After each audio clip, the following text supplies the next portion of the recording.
Hey everyone, today I'm going to create some slimline cards using the January 2023 SheetLoad template from Call Me Crafty.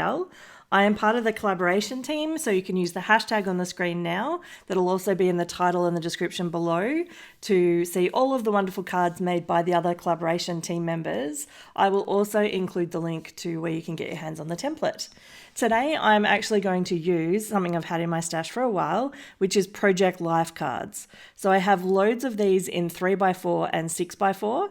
And what I've done is I've grabbed all of my 6x4 out of my stash because they are the perfect size to create all of the elements needed for the slimline card template. So I've just done some little labels there for myself to remind me the sizes I need to be cutting. And I've done 6x3, 5x2, and 3x1. I've decided I'm going to make a series of cards today using these cards, and I'm also going to use the leftovers to create up some card kits, so some inexperienced crafters can create some amazing cards using these simple components. The template really does lend itself well to creating a card kit, so I thought, let me work through and cut up as many of these as I have the patience to do, and I will make some great cards for today's video, so you've got some examples, and then I will bundle the rest up, and I'll show you that at the end of the video. So here I'm just grabbing cards off the pile, and when I'm cutting them down, I don't want to use the rounded edges of the Project Life cards.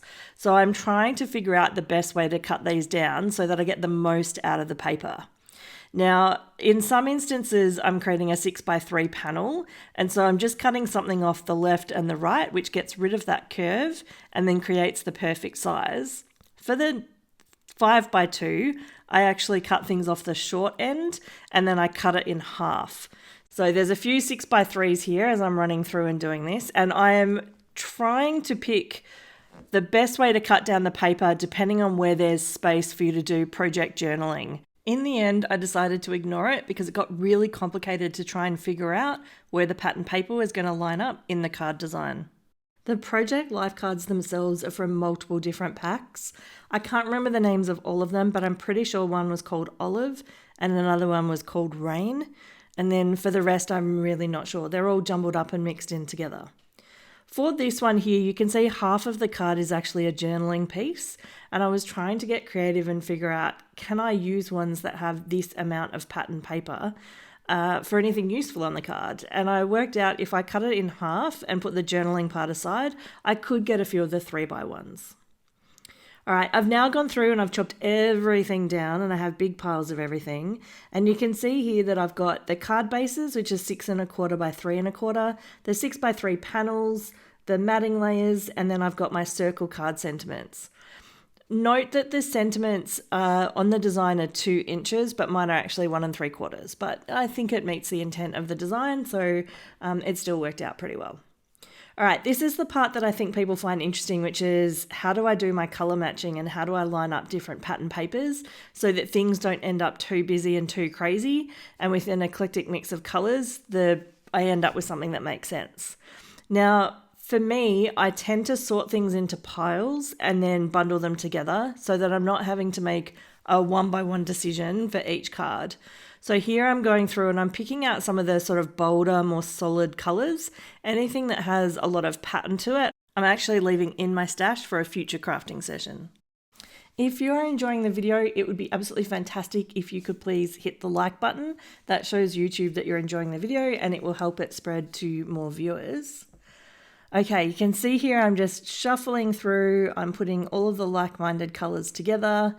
There are a few that kind of speak to me when I look at these. Like, I really do love bold, concentrated colors. So that teal with the check, I love. I love the purple, the one that I'm looking at here, trying to work through and make decisions on. The really busy one with the colored stripes I really like, and I'm not going to use that today, but down the track, I think that could really, really be simplified by using some simple colors for the other pattern papers that you add on top.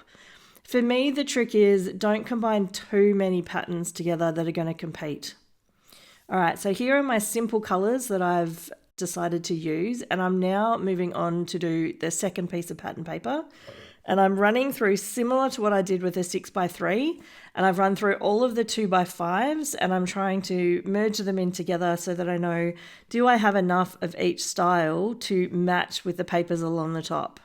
They are listed in order of how many I have. It's not obvious on the screen, but there's 6 of the first one, then 5, 4, 4, 3, and 1, I think. I basically created 20 cards by doing 20 different panels. Now that I've done the second piece of paper, I'm on to the final piece, which is the third one. And you can see here, this is much easier to work with because they're 3 by 1 inches.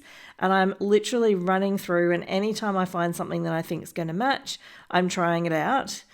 You might have noticed that on the purple card, for example, I originally had green dots and then I moved on to like a dark pink. So I do shuffle it around and change my mind. And then once I get to this stage, it's all about the card assembly. So I'm literally just adding everything together, gluing everything on, and all of the decisions were made during that process where I was lining up the different pattern papers together.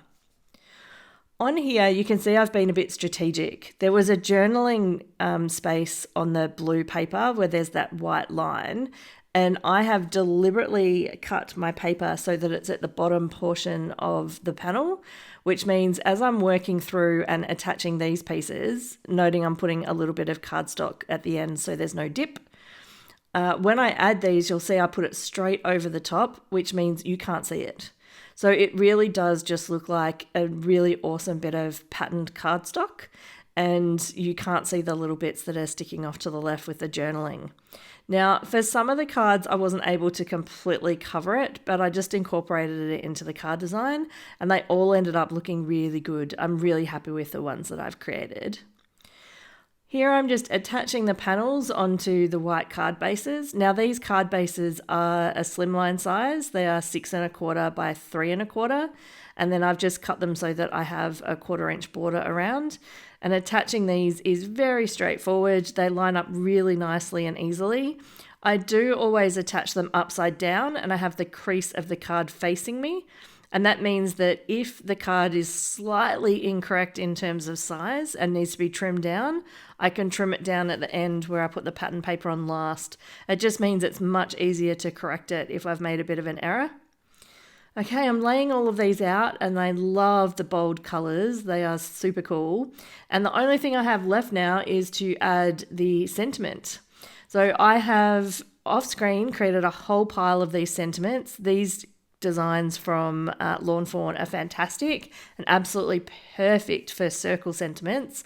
I will put a video up in the next few days that shows how I bulk created them using my Misty. So if you're interested in those and you are not a subscriber, then if you hit subscribe and the notification bell, then you'll get an alert when I launch that video. I have included links below to everything that I've used today. For the things that aren't available, where possible, I've added something similar. So hopefully that does help you out if you're looking for some of the products. I have also showing you here when I went through and did my calculation about what's required for the card kit. So it turned out I did about 125 with a few extras of each of the pattern papers, which in this instance were Project Life card. So I need some extra card bases. I only had 2 left, so I need to create 123 of those.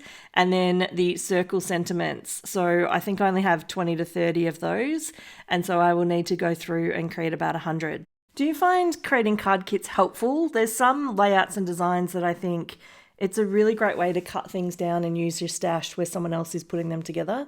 So let me know in the comments below, and if so, I'll try and come up with some additional ideas. In the meantime, if you like creating slimline cards, I've put a couple of other videos here that I think you might enjoy. Have a great day.